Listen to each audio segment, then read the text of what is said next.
કૃષ્ણ દોસ્તો, સ્વાગત છે તમારું મારી ચેનલમાં। આજે આપણે બોડચોથ વ્રત કથા જોઈશું। શ્રાવણ માસ આવ્યો, અંધારી ચોથ આવી, તે દી ગામોટીને ઘેર એક રંગી ગા ને એક રંગી વાછડો પૂજાય। ગામોટીની વહુ તો ઉઠીને નાવા ગઈ। વહુ દીકરીને કહેતી ગઈ, આજ તો તમે ઘઉંલો ખાંડીને ઓરજો। સાસુ તો ઘઉંનું ગળ્યું ધાન રાંધવાનું કહી ગઈ, પણ વહુ દીકરી તો વાત ઊંધી સમજ્યા કે ગામોટીની ગાના વાછડાનું નામ ઘઉંલો છે। નણંદ ભોજાઈએ તો ભેળી થઈ ઘઉંલા વાછડાને ઝાલી કાપી ખાંડીને હાંડલામાં ચડાવી દીધો। એણે તો બાફી નાખ્યો। ગામોટીની વહુ તો નાહી ધોઈને ઘરે આવી। દીકરી એણે પૂછ્યું કે કાં ઘઉંલો બાફ્યો? દીકરી કહે, હા માડી, ઘઉંલો તો કાંઈ ભૂંડો ને, ઝાલ્યો જલાય નહીં, કાપ્યો કપાય નહીં, અને એણે તો શું રાડિયું માંડી છે ને, ભાંભરે ભાંભરડા નાખે માંડ માંડ કપાણો। થડક થઈને મા તો પૂછે છે કે તમે કયો ઘઉંલો બાફ્યો? બીજો કયો વળી? આપણો વાછડો? અરર વાલા મુઈ, તમે તો કાળો કોપ કર્યો। હવે આપણે મોઢું શું દેખાડશું? સાંજ પડીએ તો ગા અને વાછરડો પૂજવા ગામની ગોરાણીઓ આવશે।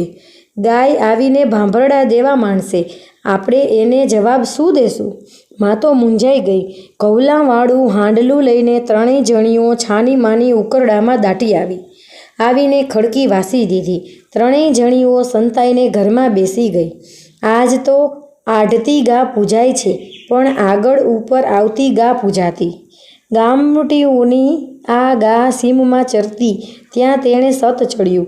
માથે પૂંછડું લઈ કાન પહોળા કરી ભાંભરડા દેતી, નાખોરાના ફરકડા બોલાવતી ગા વાજો વાજ ગામમાં વહી આવે છે ત્યાં તો સામો સાવજ મળ્યો। આડો ઊભો રહીને સાવજ કહે કે તને ખાવ? ગાય બોલી છે કે અરે ભાઈ, ગામની 300 ગોરાણીઓ સવારની ભૂખી બેઠી છે। હું નહીં જાઉં તો તે ખાશે નહીં। એને ખવડાવીને હું હમણાં પાછી આવું છું, પછી મને ખુશીથી ખાજે। સાવજે તો ગાયને જવા દીધી।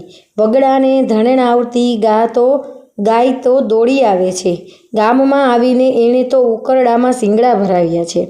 ભરાવે ત્યાં તો હાંડલું ફૂટ્યું અને સડાક દેતો વાછડો બેઠો થયો છે। પોતાની માને ચસ ચસ ધાવવા માંડ્યો છે। મા તો વાછરડાને ચાટી મંડી છે અને વાછરડાની ડોકમાં તો હાંડલીનો કાંઠો વળગી રહ્યો છે। સાંજ પડી ત્યાં તો ગામ આખાની ગોરાણીઓ હાથમાં પૂજાની થાળી લઈને ગામોટીને ઘેર ગાય પૂજવા આવે છે। આવીને જુએ તો ખડકી વાસેલી છે। ઘરમાં તો કોઈ કરતાં કોઈ સળવળતું નથી।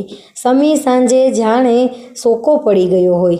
ગોરાણી તો ખડકીનું બાર ખખડાવે છે, ગોરાણી એ ગોરાણી ઉઘાડો, આ સૌ ગોરાણીઓ ગાય પૂજવા આવી છે।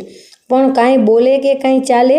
ઘરમાં બેઠી બેઠી ત્રણેય જણી પારેવડીની જેમ ફફડે છે। એનો તો ફડકે શ્વાસ જાય છે।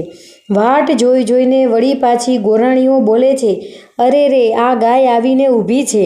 આ વાછડો ગાયને ધાવી જાય છે, અને આ વાછડાની ડોકમાં આજ તો ફૂલના હાર હોય, અને સાટે આ રાંડુએ તો વાછડાને કાળા હાંડલાનો કાંઠો કાં પહેરાવ્યો છે? ખડકી બહાર તો આવીને વાતો થાય છે। ઘરમાં બેઠી બેઠી ત્રણેય જણી કાનો કાન સાંભળે છે। સાંભળીને વિસ્મય થાય છે। મા કહે, દીકરી, છાની માની ખડકીની તિરાડમાંથી જોઈ આવતો ખરી, આ ગાય વાછરડાની શી વાતો થાય છે? દીકરીએ તો તિરાડમાંથી ગાય વાછડાને જીવતા દીઠા દોડતી દોડતી ઘરમાં ગઈ। માને કહે, માડી, ગાય ઊભી છે અને ઘઉંલો ધાવે છે। અરે માડી, એ તો કોક બીજાનો વાછડો હશે, હવે ઘઉંલો કેવો? એમ કહીને મા રોઈ પડે।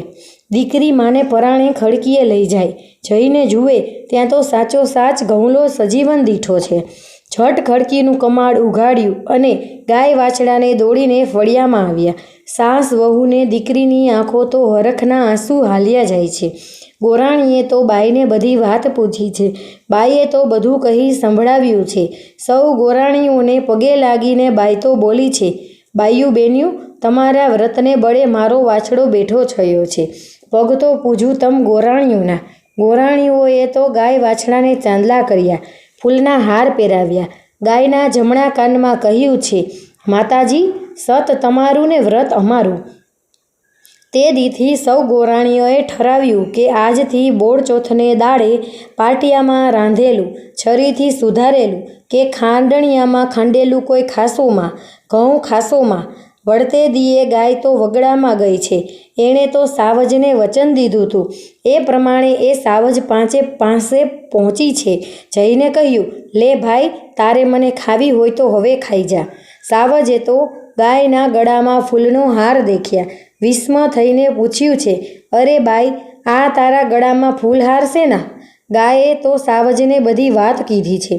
સાંભળીને સાવજ બોલ્યો કે હે માતાજી, તું તો સતવાળી કહેવા, તો હું તને કેમ ખાઉં? બોળચોથ માં અને તેમની દીકરી અને વહુને ફળ્યા તેવા સૌને ફળજો. તો દોસ્તો, તમને મારી વાર્તા પસંદ આવી હોય તો મારી ચેનલને લાઈક, શેર અને સબસ્ક્રાઈબ કરજો. જય શ્રી કૃષ્ણ.